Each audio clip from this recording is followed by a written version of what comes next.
In today's video, I give you 7 signs that you need to be eating probiotic rich and fermented foods. Roll the titles.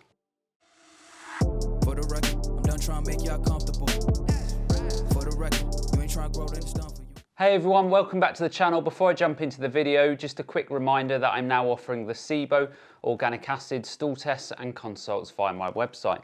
So if you have any health or digestive issues, then consider taking these tests, as they will provide a lot of very detailed information upon which you can start making informed decisions and then start getting your health back on track. And on that bombshell, to the video. As you all know, in your gut there is a whole ecosystem of good and bad bacteria that are locked in a duel to determine your overall gut health. Obviously, if the good bacteria come out on top, then you are likely to have good digestive health. Likewise, if the bad bacteria or dysbiosis come out on top, then you will likely experience a whole plethora of health issues and symptoms. So for example, you may experience gas, bloating and nausea. It could be poor immunological function that makes you more susceptible to getting bugs and colds, or you could have really poor energy levels. However, if these types of problems manifest, then it is abundantly clear from the literature that the intervention of probiotic-rich food, and in certain occasions probiotics, can often be very useful and a necessary intervention. Now, usually if there is no insult in the gut, such as antibiotic use, then as long as you are eating a diverse range of fruits and vegetables, then equilibrium is found in the gut between the good and bad bacteria. And obviously you can bolster both gut health and overall health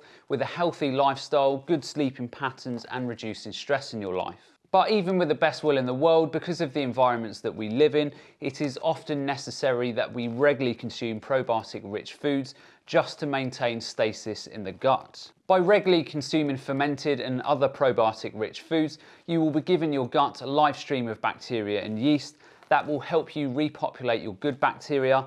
You will help boost your immune function, and it will also support nutrient absorption. Now, as you know, I massively prefer fermented foods over probiotics. So for example, a probiotic brand may say this capsule contains 30 billion bacteria. The reality is, by the time you take the probiotic after 6 months of degradation on a supermarket shelf, by the time you actually take the probiotic, there's probably 5 to 10 billion bacteria at most. And then when you take it, your stomach acid will wipe out a high proportion of the remaining bacteria. So with fermented foods, for example, the bacteria is live. So we are talking about trillions and trillions of bacteria with every portion. So yes, your stomach acid will still wipe out many of these bacteria, but because of the sheer volume, many of these bacteria will still find their way into your colon. So with all of that out of the way, I want to give you the top 7 signs that you should be consuming fermented foods and probiotic-rich foods in your diet. So number 1, and we will start with the obvious one first, and that is antibiotic use. So if you have taken an antibiotic days or even years ago,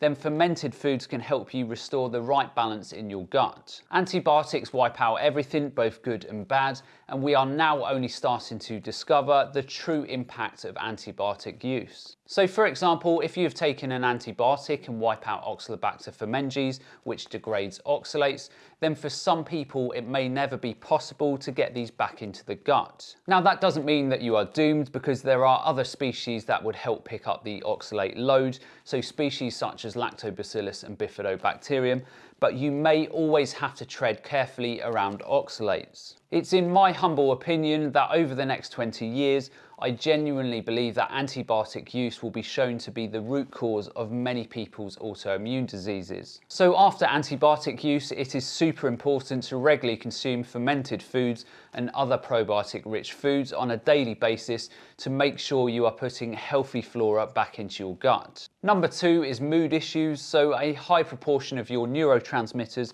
are produced in your gut. So you eat fiber, your gut bacteria ferment that fiber, and then they produce short-chain fatty acids such as butyrate. These short-chain fatty acids are then flipped in the body to become neurotransmitters such as serotonin, dopamine and norepinephrine. So if these metabolic pathways take a whack because of poor diets or antibiotic use, then it could leave you more susceptible to anxiety, depression, or sleep problems. Therefore, if you're experiencing mood-related issues, then I would strongly urge you to incorporate fermented foods into your diet on a daily basis to help rebuild these neurotransmitter pathways. Number 3 is if you have poor immune function. Now, we all know that upwards of 70 to 80% of your immune function is located in or around the gut, and without equilibrium in the gut, then you are going to be more susceptible to colds, flu, and other bugs. So if you are someone who regularly picks up bugs, then I would recommend regularly consuming fermented foods to help boost your immune function. Number 4 is digestive issues. Now, there are a lot of gut issues that can cause gas, bloating, constipation, diarrhea, and cramping. So issues such as C. diff or small intestinal bacterial overgrowth infections.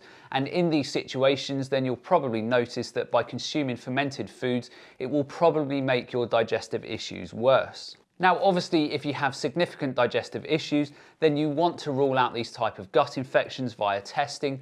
But if you have low levels of bloating, constipation, diarrhea, and cramping, then by regularly consuming fermented foods, it may be sufficient to get rid of these digestive issues. Number 5 is any types of gut bugs. So if you have been sick from anything like food poisoning, or you've developed something like post-infectious IBS, then there is a good chance that the gut is out of balance and the offending foods have flooded the gut with unwanted bacteria. These types of symptoms are giving you a strong clue that you need to give your gut some strong TLC. Therefore, think about the regular consumption of sauerkraut, kimchi, or other fermented foods to create balance again in the gut. Number 6 is skin issues. Now, not many people realise that when you have dysbiosis in the gut, you are significantly more susceptible to skin issues such as psoriasis, eczema, or acne. So if you have dysbiosis in the gut, or you are suffering with intestinal permeability or leaky gut, then undigested foods or proteins can get into your bloodstream,